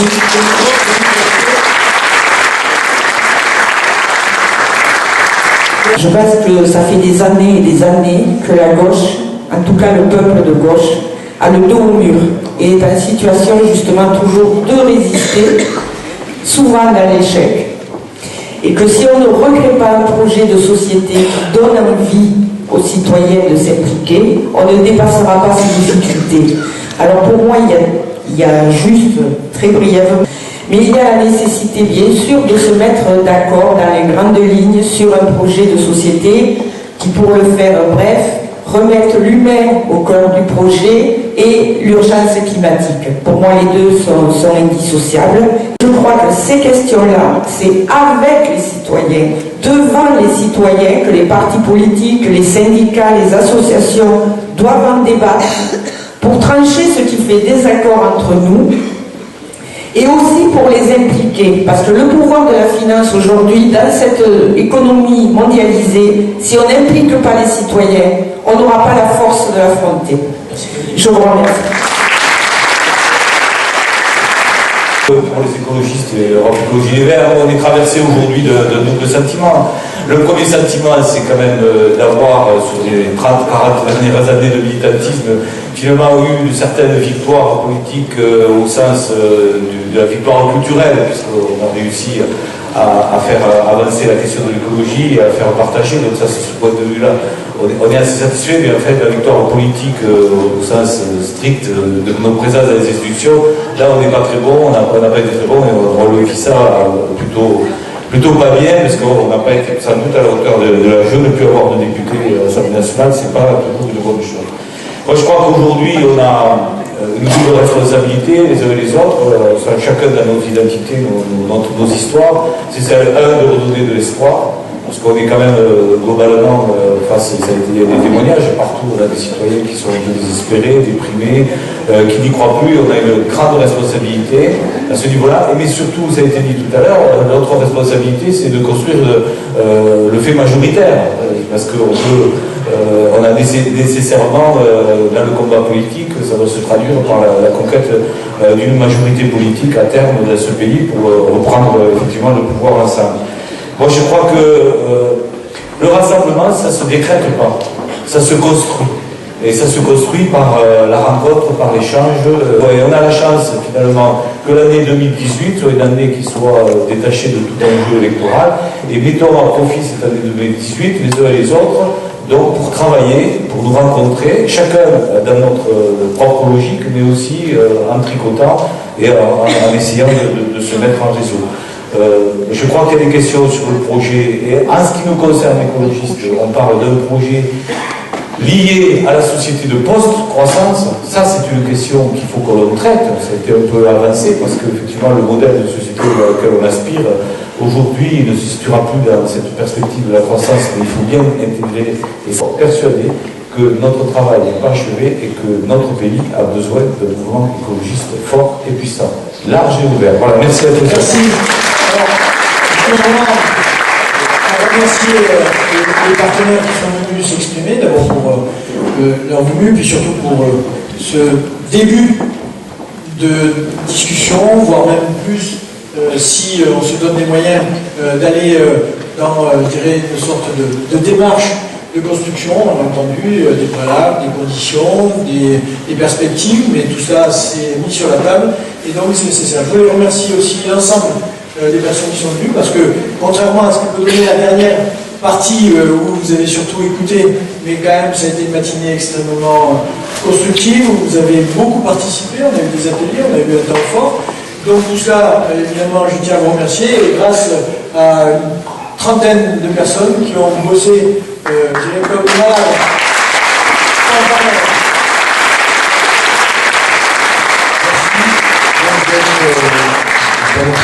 trop long. D'abord, je voudrais remercier aussi les bénévoles qui ont, les militants, organisé cet événement. C'est important, d'abord, parce qu'eux réclament une gratification, récompense, et il faudrait quand même, dans toutes les organisations de gauche, ils ne seraient pas là, on ne ferait pas grand-chose. Donc merci à eux. C'était un bon boulot. Et puis moi, qui me suis promené dans les ateliers, c'était en plus des ateliers de très grande qualité. Donc je crois que ça nous sera utile globalement. Bon, c'est très inspirant ce qui vient de se passer ce matin, et notamment dans les prises de parole des uns et des autres. C'est très inspirant, pourquoi? Parce que moi je pense que Si on parle du rassemblement de la gauche comme ça en suspension dans l'air, en parlant de nous-mêmes, ça n'intéressera personne. Et on peut, c'est vrai, se livrer à une série d'interventions, de monologues, où finalement la gauche parle d'elle-même, et d'ailleurs est bien en peine de convaincre qui que ce soit, puisqu'en plus elle doute d'elle-même, et la question c'est mais qui sommes-nous, que sommes-nous, etc. Et c'est vrai que dans un exercice comme celui-là, on risque là de davantage creuser le fossé qui peut exister entre nous et beaucoup de citoyens, que justement de recoudre le fil d'un lien qui s'est largement distillé. Je pense qu'il faut faire, en tout cas quand on a un débat comme celui-là et qu'on aura à nouveau, il faut partir des choses essentielles de la vie, c'est-à-dire de ce que nous voulons dire et faire, et de quelle manière répondre aux questions qui sont posées par les citoyens dans leur vie, que ce soit la vie au travail, les transports, l'éducation, la vie de famille, et c'est à partir de cela qu'on reconstruira cette fois-ci un projet politique qui peut nous rassembler sur certains sujets, ne pas nous diviser, mais nous séparer sur d'autres. Mais il me semble que le point de départ, ça doit être déjà de prononcer un diagnostic sur ce qui nous réunit, et ensuite de formuler des propositions à partir des choses essentielles de la vie, et pas à partir de nos histoires, de nous-mêmes, etc., etc. Et encore moins à partir des appareils. Et là, pour le coup, on sait que finalement, ça n'intéressera personne, c'est la vie de nous lasser nous-mêmes.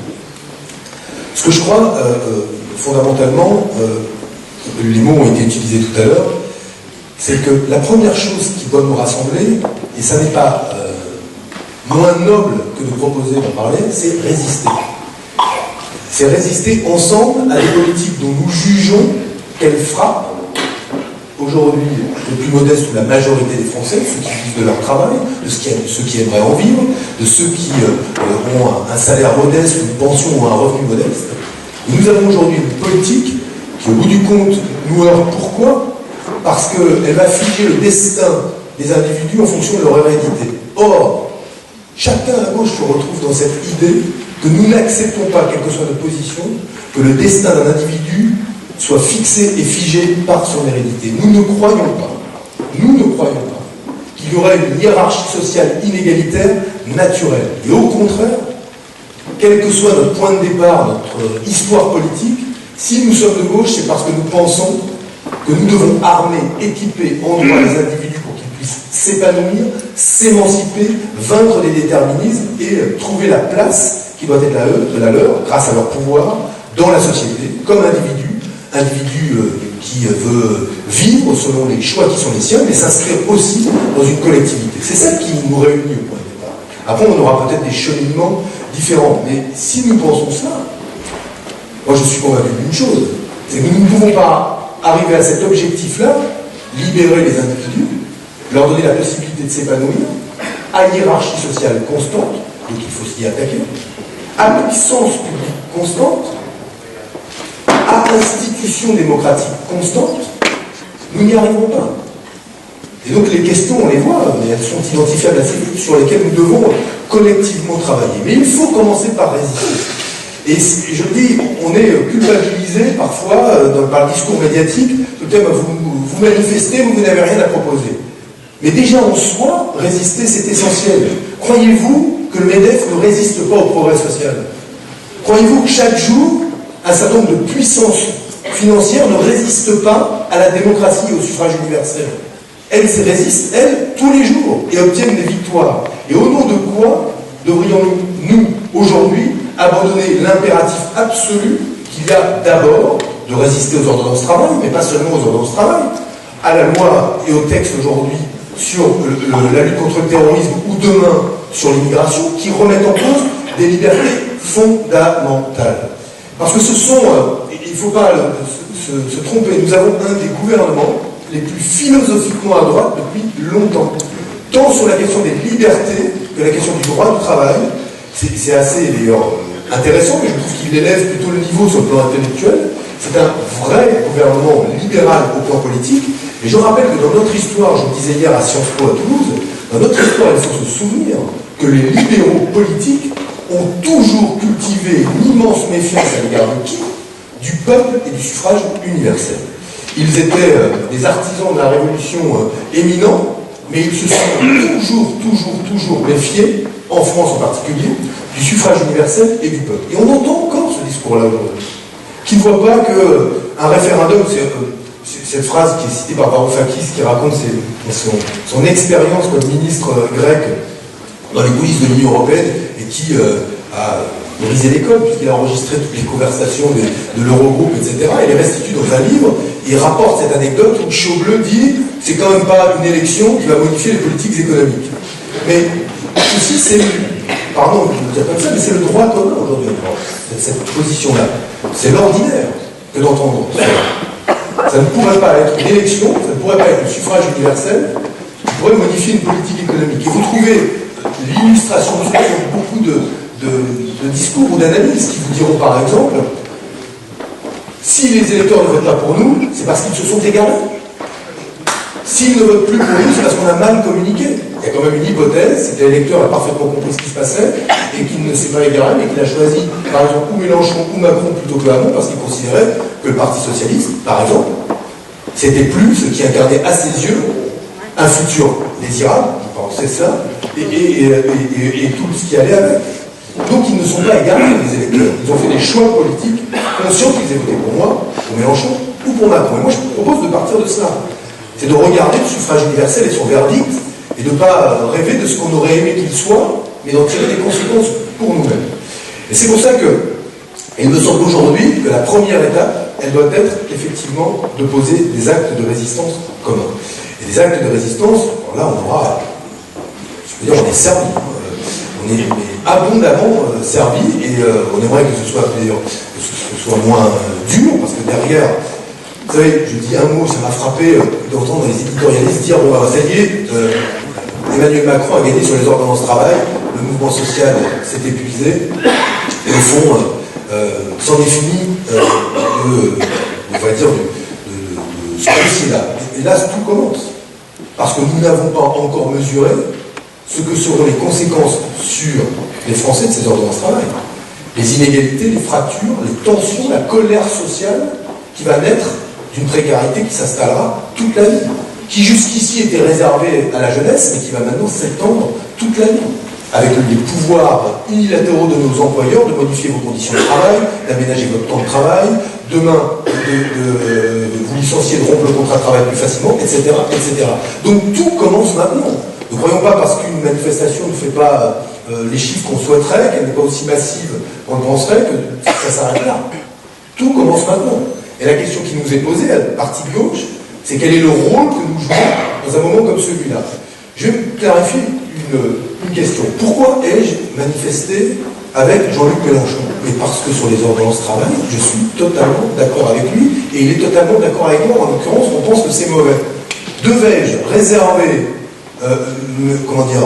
ma présence et celle de mes amis aux manifestations syndicales, et pas aller à une manifestation même organisée par un autre parti politique, au motif que ce parti politique n'est pas le même que le mien? Qui comprend ça à part un certain nombre de cadres politiques? Les citoyens ne comprennent pas du tout. Mais pourquoi vous êtes là, vous n'allez pas là, vous allez avec Martinez, vous n'allez pas avec Mélenchon? Alors, si, il y a une explication, c'est parce que Mélenchon serait caractériel. Mais honnêtement, des caractériels en politique, il n'y en a pas qu'à la France insoumise, à ma connaissance, et c'est quand même pas un argument. Donc, quand même pas aujourd'hui, on est arrivé à ce niveau de médiocrité du débat intellectuel où, fondamentalement, on s'interdit de résister ensemble. Donc il faut commencer par cela. Et en résistant ensemble et en posant des diagnostics sur aujourd'hui la permanence d'une hiérarchie sociale inégalitaire, sur le recul de la puissance publique, sur des institutions qui sont de moins en moins démocratiques, sur le sentiment que les citoyens ne sont plus concernés par les décisions qui sont prises par la démocratie représentative en leur nom, on peut commencer aussi à formuler des propositions, une alternative, un projet. C'est évidemment ça qui va nous intéresser, et je veux terminer par ça parce que je ne veux pas être trop long. Il y a une phrase très juste qu'a prononcée tout à l'heure Salah à Mokrane dans la table ronde sur la démocratie. Il disait, on parle souvent du problème de la confiance des citoyens à l'égard des politiques. En disant, les citoyens n'ont plus confiance aux politiques. Est-ce que les politiques ont-ils confiance dans ce qui se fait sur le terrain? Vivent-ils le mouvement social comme une alerte utile, un point de mobilisation, un point d'appui, ou comme quelque chose qui leur résiste? Objectivement, nous avons même des rangs dits de la gauche, et le mouvement citoyen, et le mouvement social, et les initiatives citoyennes ont été perçus comme ou négatives, ou toxiques, là où elles exprimaient le désir ou le besoin des citoyens de participer au débat public et de défendre ce qu'ils considéraient la justice sociale, le bon fonctionnement de la démocratie, la nécessité de la transition écologique, etc. etc. Je pense que cette question-là est aussi une question absolument centrale dans la manière dont nous devons fonctionner. Alors, chacun d'entre nous est en train de faire évoluer sans doute les formes d'engagement qui étaient les nôtres, et nous on essaye avec le mouvement du 1er juillet, donc là je vais le redire, changer de nom, parce que c'est tellement long à dire déjà le mouvement du 1er juillet que ça fatigue, mais nous réfléchissons de notre côté là-dessus, chacun va y réfléchir de son côté, mais il me semble que aujourd'hui il faut accepter, même si c'est pas facile, même si ça brise un certain nombre de cadres qui étaient bien confortables avant, à côté des grandes transitions, que sont la transition écologique, les mutations du capitalisme qui entraînent une métamorphose du travail accélérée par la révolution numérique, les transitions démocratiques qui s'opèrent, nous vivons nous aussi une transition politique. Une transition politique. Et cette transition politique, pour quel que soit le parcours ou l'histoire qu'on peut avoir à gauche, elle a été liée à la social-démocratie ou pas, elle doit constater que la social-démocratie, ce courant historique qui a matricé la gauche pendant des décennies, cette social-démocratie est en fin de cycle. Est-ce que c'est grave? Non, c'est pas grave. Et c'est pas, objectivement, si on se souvient, parce que social-démocratie, ce n'est pas social-libéral, parce que là encore, on confond social-démocrate, social-libéral. La fonction de la social-démocratie, c'était d'organiser un compromis entre le capital et le travail qui permettait aux travailleurs de tirer quelques avantages de ce compromis, précédé par un rapport de force. Or, les lieux où s'organise ce rapport de force, ces compromis, finalement, ne sont pas évanouis, mais sont de moins en moins clairs, de plus en plus confus. Et il nous importe aujourd'hui, puisque cette social-démocratie n'a plus de fonction et d'utilité, de penser des réponses qui soient des réponses à la fois à l'échelle internationale et européenne et à l'échelle nationale, qui garantissent demain que les citoyens ou les salariés disposent toujours des moyens de faire valoir leurs droits, d'avoir des conditions de vie décentes et d'être entendus pour les décisions qui les concernent pour leur vie. Ce sont ces questions essentielles auxquelles il faut répondre et auxquelles nous allons nous répondre. Alors la transition politique, elle accouchera de je ne sais quoi à gauche, et je ne sais pas comment on s'appellera, le débat sur hégémonie ou pas, de toute façon ça n'a jamais... Il y a toujours eu des partis qui étaient plus forts que les autres, et ils sont évidemment toujours accusés par ceux qui sont plus petits d'être hégémoniques. C'est la règle du jeu, donc ça va continuer comme ça. On peut avoir changé de place, avoir été hégémonique un jour et ne plus dénoncer le lendemain. La réalité, c'est que la gauche, elle continuera à être plurielle parce que les cultures ne sont pas forcément les mêmes, et on voit bien qu'il y a des débats qu'on va avoir sur la stratégie européenne, sur le rapport au travail, ça va être des débats sur le modèle de développement, mais moi je ne vois aucun de ces débats comme un débat qui nous fracture au point que nous ne puissions pas, à un moment, à partir des diagnostics que nous posons ensemble, des actes de résistance que nous réalisons ensemble, rien qui nous empêche un jour de nous retrouver ensemble dans une stratégie qui doit être la conquête du pouvoir. Évidemment, la conquête du pouvoir, parce que c'est pas ça. Mais après, évidemment, selon des formes, selon des règles démocratiques, selon des règles du jeu en matière de participation des citoyens qui changent radicalement par rapport à ce que nous avons connu, notamment sous la Ve République. Moi, je reste, je pense que ce débat-là, on l'aura au sein de la gauche, au sein de notre mouvement aussi, mais cette question des institutions n'est pas non plus neutre. Alors évidemment, la question démocratique ne se résume pas à la question des institutions, mais c'est une question aussi très lourde qu'il faudra poser et pour laquelle il faudra s'engager. Donc moi, ce que je voulais vous dire, c'est que déjà en soi, d'être tous là, c'est bien, ça fait plaisir déjà, c'est vraiment plaisir. Et maintenant, on a devant nous un chemin qui va être, comment dire, peut être peut-être long, mais en même temps, je termine par ça. D'abord, ce n'est pas écrit qu'on soit tous déjà en octobre, tous ensemble dans une même salle, déjà ça va vite, on voit bien, les Macron nous y aident beaucoup, mais c'est surtout qu'on va avoir très vite des occasions de se mobiliser. Dernier point, je crois moi que autant Macron est intelligent, qu'il faut le prendre au sérieux, ne pas le sous-estimer.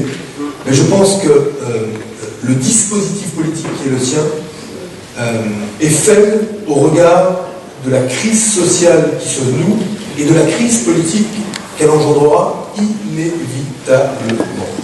Parce qu'on ne peut pas y avoir juste une crise sociale et pas un moment une crise politique. Et nous allons donc connaître des moments qui sont des moments